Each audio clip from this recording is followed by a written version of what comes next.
UP के जेवर गांव में रहती है धनवती दीदी। वो सिर्फ पैसे से ही धनवती नहीं है, पर दिमाग से भी है। पढ़ी लिखी, शहर घूमी हुई, हिसाब किताब की बिल्कुल पक्की। गांव में किसी को भी कोई दिक्कत हो तो सीधा धनवती दीदी के घर का दरवाजा खटखटाते हैं। पर दीदी के साथ फ्री में मिलती है सलाह देने वाली। स्कूल की छुट्टी के बाद दीदी की पूछ 11 साल की पातूनी बेला। छोटी है पर सबकी दादी है। जो भी दीदी बोले उस बात को मजे से समझाती है। ये दीदी और दादी की जोड़ी बड़ी खूब है।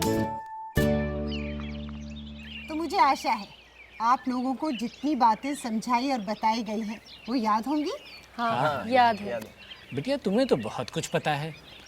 मुझे ये बताओ, ये जो निवेश में निवेश करने के लिए क्या हमें कुछ और बातों को जानना भी आवश्यक है? जी काका, हमें समझदारी से निवेश करना चाहिए। जैसे? हमें सूझबूझ से निवेश करना चाहिए और निवेश करने से पहले कुछ बातों का ध्यान रखना चाहिए। जैसे पहला, सुरक्षा। सुरक्षित निवेश करें और जोखिम भरे निवेश से दूर रहें। दूसरा है तरलता। कम या ज़्यादा समय के लिए निवेश करने से पहले हम ये सोचें कि ज़रूरत पड़ने पर कितनी जल्दी निवेश को तोड़ने की ज़रूरत पड़ सकती है। और तीसरा है लाभ, यानी मुनाफा। लाभ के बारे में सोचना तो बहुत ज़रूरी है और हम सब लोग इसी कारण परेशान भी हैं। बहुत तरह की निवेश की हमें जानकारी भी मिली, पर सच कहूँ दीदी, अपनी खून पसीने की कमाई को हम कहाँ रखें, बस यही समझ में नहीं आता। और पैसे को घर में रखने में तो डर लगता है। आपके और आपके परिवार की परेशानी को समझने के लिए मैं आपसे ये पूछती हूँ कि जो आपकी कमाई है उसे आप सुरक्षित कहाँ रख सकते हैं? हम बैंक में रखने के बारे में सोचते हैं, और क्या। और हम या तो गहने खरीद लेते हैं या फिर पशु। बिल्कुल सही कहा तुमने। आज मैं आपको अलग अलग तरह के निवेशों के बारे में बताऊंगी। तो बेला, अब तुम्हारी बारी। और बेला की है पूरी तैयारी। निवेश, पैसा कहाँ लगा? बचत बैंक खाता। तरलता उच्च, सुरक्षा उच्च, लाभ निम्न। ये निवेश बहुत ही आसान है क्योंकि बैंक में कभी भी पैसे जमा किए जा सकते हैं और निकाले जा सकते हैं। बैंक कम ब्याज देता है। आवर्ती बैंक खाता। तरलता सामान्य, सुरक्षा उच्च, लाभ सामान्य। ध्यान देने वाली बातें, तय समय पर तय राशि जमा करनी पड़ती है और समय पूरा होने पर जमा पैसा निकाला जा सकता है। और साथ ही सिर्फ ब्याज का कुछ नुकसान उठाकर समय से पहले भी जमा पैसा निकाल सकते हैं। दीर्घ समय की बचत यानी लंबे समय की बचत यानी एफडी। तरलता निम्न, सुरक्षा उच्च, लाभ उच्च। ध्यान देने वाली बातें, लंबे समय के लिए जमा पैसे पर चक्रवृद्धि ब्याज मिलता है जो कि ज्यादा लाभ देने वाला होता है। तय समय से पहले धन निकालने पर ब्याज कम हो जाता है। बैंक में पैसों को जमा करने से उनको जरूरत पड़ने पर निकालना आसान है। बैंक में जमा पैसा एकदम सुरक्षित है। स्वयं सहायता समूह में बचत। तरलता निम्न, सुरक्षा निम्न, लाभ उच्च। ध्यान देने वाली बातें, ये आवर्ती बैंक खातों यानी कि आरडी बचत के समान होता है। सुरक्षा कम होती है क्योंकि यदि कोई सदस्य चूक करता है तो जमा की वापसी संभव नहीं होती। जमीन। तरलता निम्न, सुरक्षा निम्न, लाभ उच्च। ध्यान देने वाली बातें, लाभ कभी कभी भले ही अधिक हो सकता है किंतु जोखिम अधिक रहता है। आसानी से बेचा नहीं जा सकता। ये भी हमेशा ध्यान दें कि जमीन के कागज हमेशा पक्के और पूरे हों। डाकघर बचत। तरलता उच्च, सुरक्षा उच्च, लाभ सामान्य। बैंक की तुलना में डाकघर की योजनाओं के लाभ ज्यादा होते हैं। सोना और चांदी। तरलता निम्न, सुरक्षा निम्न, लाभ उच्च। आसानी से बेचा जा सकता है, इसमें लाभ अधिक होता है। लेकिन यदि गहने आदि बना लिए जाएं, तो एक तरफ जहां इनकी कीमत में गिरावट होने लगती है तो दूसरी तरफ गहने बनाने में जो पैसे खर्च हुए उसका नुकसान भी उठाना पड़ता है। खरीदने से पहले गुणवत्ता जांचें और उसका बीमा करवाएं। मकान। तरलता निम्न, सुरक्षा उच्च, लाभ सामान्य। ध्यान देने योग्य बातें, किसी आवासीय भवन का मूल्य उस भूमि के मूल्य पर निर्भर करता है जिस जमीन पर उसका निर्माण हुआ है।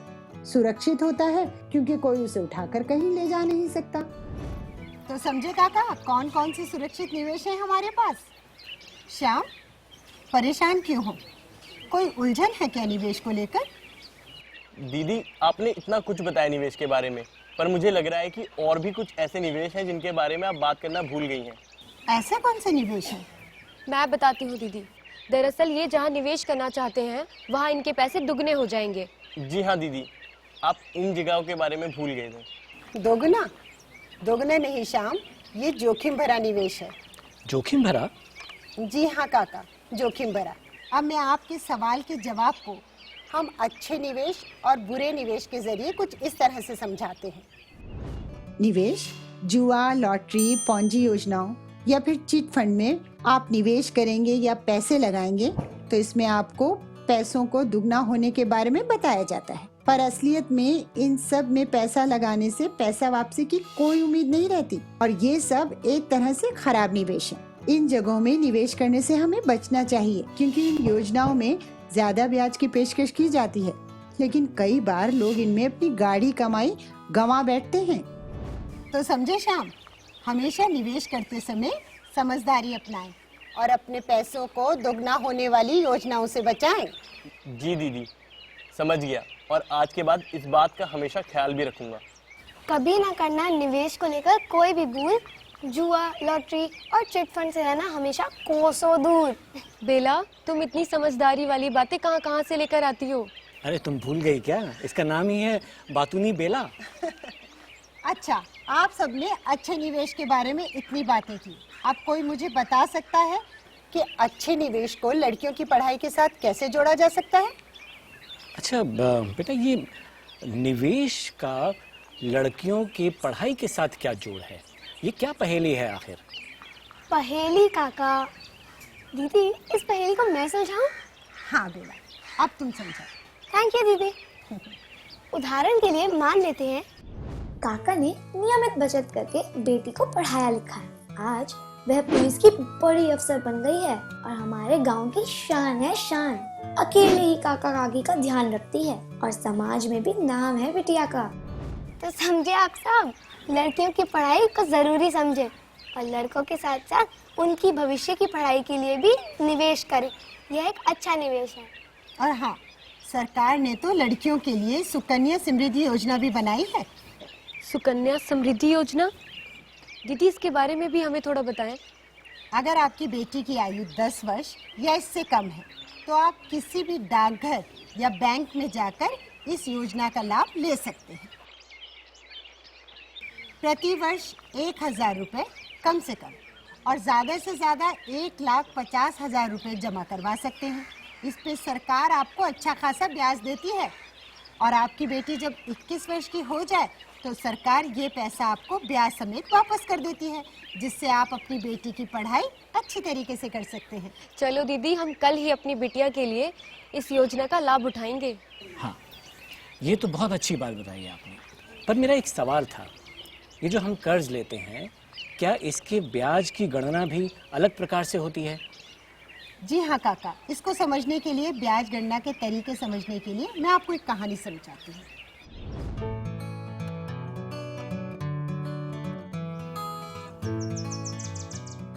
धनवती दीदी। नमस्ते अंजना, कैसी हो? दीदी नमस्ते। दीदी ठीक हूँ। अंजना दीदी, आप कुछ परेशान लग रहे हो। सब ठीक है ना अंजना? आप दोनों सच में सबकी परेशानी जान जाते हो। हाँ दीदी, मैं कर्ज के बारे में सोचकर थोड़ा परेशान हूँ। बताओ, कर्ज के बारे में क्या सोच रही हो तुम? घर में खर्चों को देखते हुए मुझे अपने घर में आमदनी के साधन को बढ़ाने के लिए एक भैंस खरीदनी है ताकि उसका दूध बेचकर घर की आमदनी बढ़ सके। ये तो अच्छी बात है कि तुम घर में आमदनी के साधन को बढ़ाने के बारे में सोच रही हो, पर इसमें परेशानी वाली क्या बात है? दीदी, इसके लिए मुझे कर्ज की आवश्यकता पड़ेगी, पर मुझे कर्ज के नाम से सोचते हुए डर लग रहा है। अरे अंजना दीदी, आप कर्ज से इतना क्यों डर रहे हो? मैंने सुना है कि यदि कर्ज की शर्तों को पूरा ना कर पाए तो हम बहुत मुश्किल में पड़ सकते हैं। अरे दीदी, पहले कर्ज की शर्तों के बारे में जाने और फिर उसको अपनाने के बारे में सोचें। बिल्कुल सही कहा बेला। और कर्ज लेते वक्त हमेशा कर्ज लेने की शर्तों पर ध्यान दें। जैसे ब्याज दर। ब्याज दर की गणना किस प्रकार से होगी? अन्य शुल्क जैसे संसाधन शुल्क या देरी से भुगतान का शुल्क इत्यादि। और एक बात हमेशा याद रखें कि घटते ब्याज दर पर ही कर्ज लें, क्योंकि मूलधन की चुकौती के साथ साथ देय ब्याज भी घटता जाएगा और सपाट दर का कर्ज हमेशा महंगा पड़ेगा। दीदी, सपाट दर का कर्ज, यह बात कुछ समझ नहीं आई। चलो फिर, अब बेला तुम्हारी बारी। और बेला की है पूरी तैयारी। मान लेते हैं कि रंजना ने 3,000 रुपए का कर्ज 2% वार्षिक ब्याज दर पर 3 महीने के लिए लिया है और सपाट यानी साधारण ब्याज दर पर चुकौती के लिए मासिक किस्त कुछ इस प्रकार से बनेगी। पहले माह मूलधन 1,000 रुपए, ब्याज 60 रुपए, मासिक किस्त की राशि 1,060 रुपए।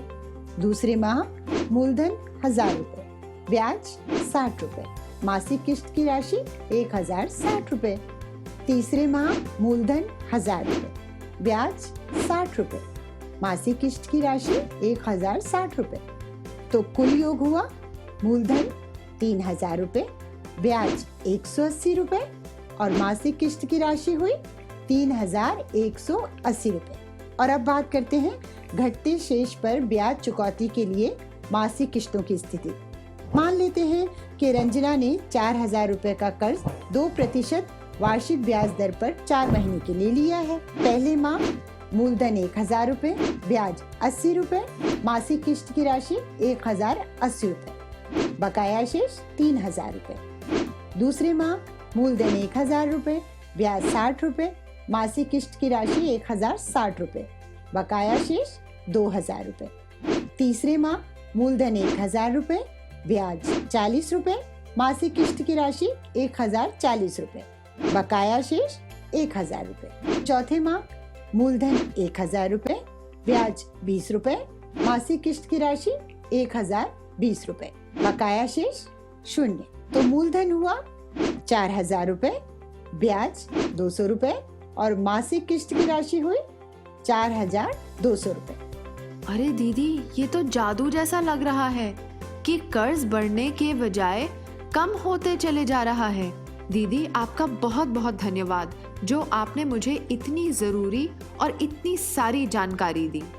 और मैंने जो इतनी मेहनत से सब लिखा, मुझे कोई शाबाशी नहीं। अरे बेला, तुम तो सच में बहुत समझदार हो। वो क्या कहते हैं ना, छोटा पैकेट और बड़ा धमाका। देखा काका, मैं छोटी हूँ पर हूँ बहुत काम की। सही कहा बेटा, तुम दोनों तो ज्ञान का सागर हो। तुम दोनों के पैसों की पाठशाला में अगर ये सारा गांव आ जाए तो ये सारा गांव खुशहाल हो जाएगा। और तुम दोनों का बहुत बहुत धन्यवाद। अरे काका, आप शुक्रिया कह के हमें शर्मिंदा ना करें।